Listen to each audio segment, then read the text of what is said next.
Drama serial माँ की अगली किस्में हम देखेंगे कि राहा को जब से कबीर हुसैन से सच पता चला होता है कि अरमान इस सब के बारे में जानता है, वो अरमान से मिलने का फैसला करती है और आखिरकार उससे मिलती है। उसे अरमान पर बहुत ज़्यादा गुस्सा होता है कि उसने उससे क्यों बात छुपाई। वो उसे कहती है कि तुम्हारे पास सबूत है तो तुम मुझे क्यों नहीं दिखा रहे हो।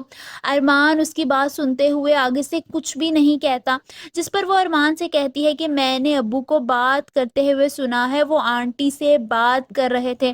तुम ही थे ना जो उन्हें माँ के पास लेकर गए थे। ऐसा क्या दिखाया कि उनका दिल दुख गया।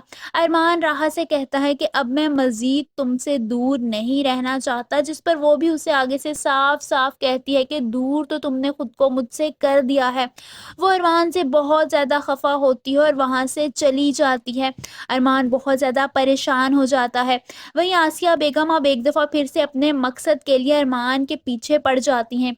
वो अदील साहब से कहती हैं कि तुम ज़ैनब भी और अरमान से बतूल के रिश्ते की बात करो, जिस पर अदील ये बात सुनकर बहुत ज़्यादा गुस्सा हो जाते हैं। वो आसिया से कहते हैं कि तुम्हारा दिमाग ख़राब हो गया है क्या? बतूल अभी तक ज़रियून के निकाह में है।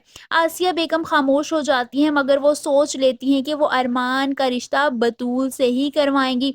वहीं हम देखेंगे कि अरमान बहुत ज़्यादा थक जाता है। वो अपनी वालिदा के पास जाता है और कहता है कि पता नहीं अम्मी, राहा का दिल मेरे लिए कब नर्म होगा। मैं ये सब कुछ उसी की खुशी के लिए कर रहा हूँ।